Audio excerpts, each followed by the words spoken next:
Good evening, everyone, and happy Christmas. Well, of course, by the time you watch this, it will not be Christmas anymore. It'll be Boxing Day. So happy Boxing Day! Yeah.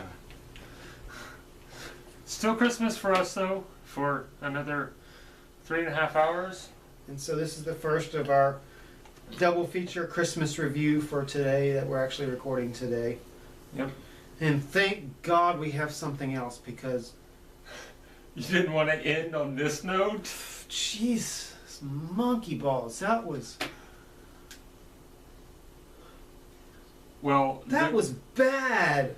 That was not... That was... It was not good. That was not good at all. How much did you pay for this? I think I paid like, oh crap. We're gonna get sued for using Sony's $5 or something, $6. Okay. Yeah, that's okay. I still overpaid. Yeah, but not by a whole lot. At least it wasn't like more than that. This was in the vein of terrible Christmas specials.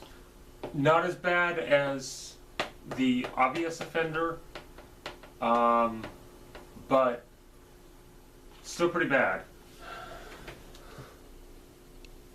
Boom. He-Man and She-Ra Christmas special. Let me get up here. Just take that in. Take that cover in. Yeah. This was the most gloriously 80s horrible thing I may have ever seen in my life. The live action movie is Oscar winner compared to that. Yeah, it really is. I understand, I mean, yes, this is based on the cartoon from the 80s, which was cheesy, but it wasn't necessarily bad. This was just bad. Yeah. It was... I mean, it's like they took everything that was decent about the cartoon and are just like, no, we don't need that. George Lucas must have had a hand in this. They just somehow. Just... Oh my God. And I think it's because we're watching it as grown-ass men, but I don't remember if I ever watched this as a child. I watched all of the He-Man stuff, and I don't remember if I watched any of the She-Ra stuff, but there was a He-Man She-Ra crossover on the TV show. Mm-hmm. But, wow. It's just like... Okay, remember what we said in Home Alone 2? Logic, F it. Yeah. Yep. This was 51 minutes of F it. There was so much about this, and I'm just like, why? Why? No, that's not right. No. I don't care if you live in Eternia. That's not how things work. That's not how any of this works. Okay, and why did Man-at-Arms have to build a transporter machine that runs off of water crystals that are not even found on his planet? And apparently he has no idea where to find them because She-Ra was like, well, I do. I'll go get you one right now. And didn't they fly between planets pretty quick? Yeah. Yeah, they did.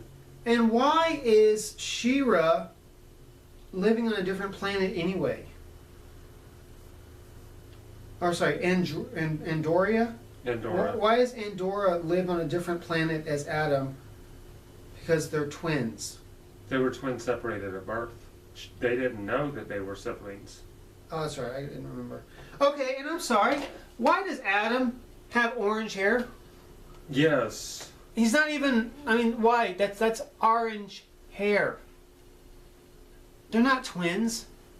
Even, I mean, on the back, the screen cap, he has orange hair. In the show, he had blonde hair. Yes, very blonde.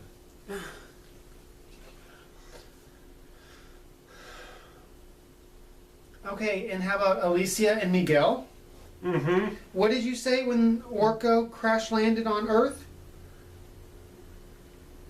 The children that they find are a little white girl, little white blonde girl named Alicia. Yeah, you know, blonde hair, blue eyes, Nazi poster girl. Yeah.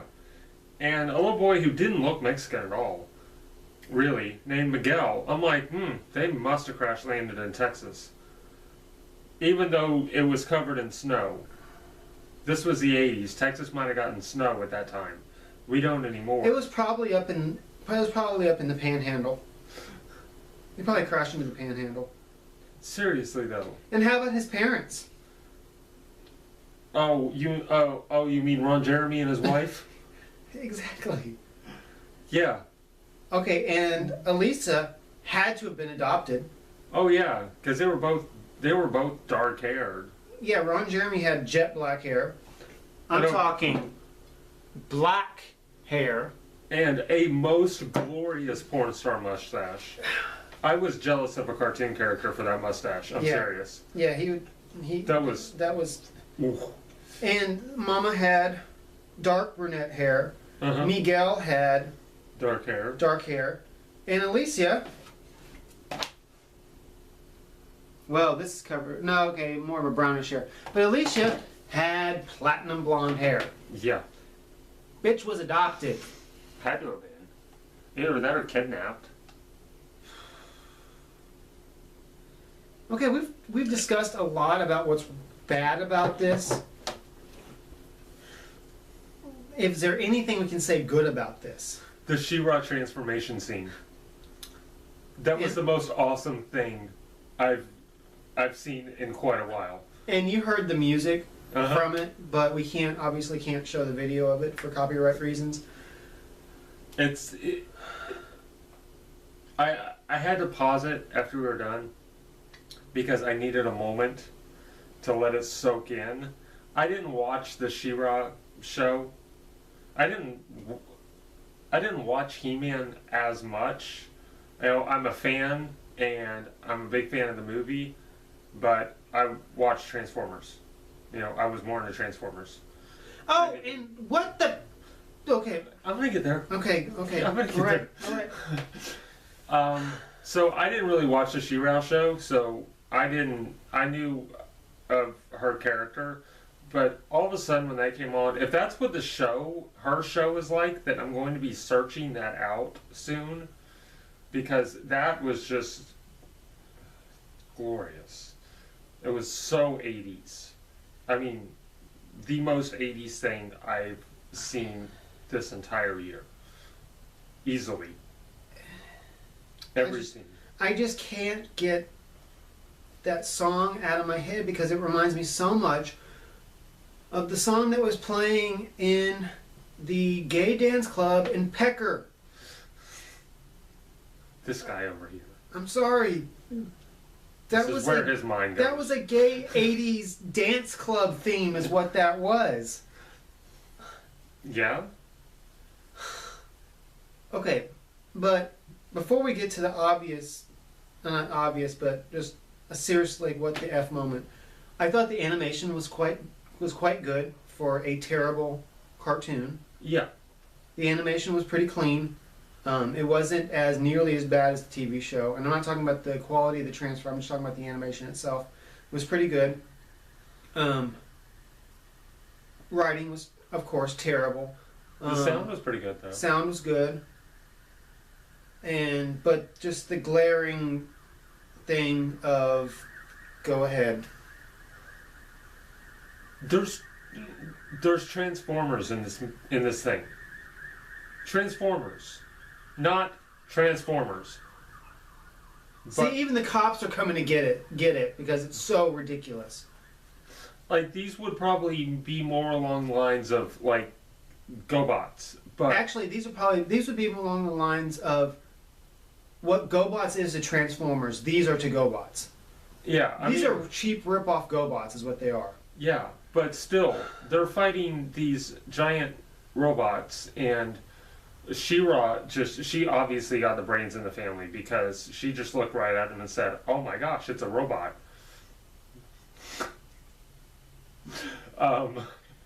But and Man obviously had the brawn. she Because had the he brains. is a roided out freak of nature. But all of a sudden, there are these big robots, and one transforms into a tank. I'm like, no, no. What is that you said in when you were reviewing the third Mummy movie? And it's about that time that you realized. I don't remember exactly what I said. I don't remember a lot of that review because I was in such a blind rage at the idea that parts of that movie existed. Well, that's Fucking Transformers were in this. The thing turned into a tank. And I'm like, no. with lasers. With lasers. Okay. And then that other one who had lasers popping out of his head and his shoulders and his biceps and his forearms. And everywhere. And tractor beams. And just... This is just... It was like they didn't know what to do with this, so they're like, well, let's just throw everything that exists in the 80s into a blender. and hit puree Uh-huh. and pour it onto celluloid. I mean, I have no issues with 80s crossovers. Please, bring them all on, but do it right. If you want to put Transformers in with He-Man, then have He-Man go to Cybertron to fight Megatron. That I would pay so much money to see that. Don't have fake Transformers come to Eternia or whatever She-Ra's planet is called. Etheria. Etheria. Don't know. That's just. I am so glad that we have friggin' carrot cake and eggnog and rum and Coke and I'm talking Coca-Cola, not Coke, because we got to have something to go along with Christmas Vacation to get this out of our head. Yes. And so when we come back, we'll have a review of National Lampoon's Christmas Vacation and hopefully a good movie. a good movie. So, Yes. all in all, if you were a kid of the 80s, at least take 51 minutes out of your life and watch it at least once. Yeah. Because you will have such an appreciation for everything else in the universe after watching this. Matter of fact, if you want to get really, really bad, do a double feature of this and the Star Wars Christmas special. No, don't. No, that's just... Then you will be so happy. It won't matter what's going on in your life, how shitty your life is. After you watch that, all of a sudden life is going to be beautiful and good. Yeah. And with that, we're out. Blessed be.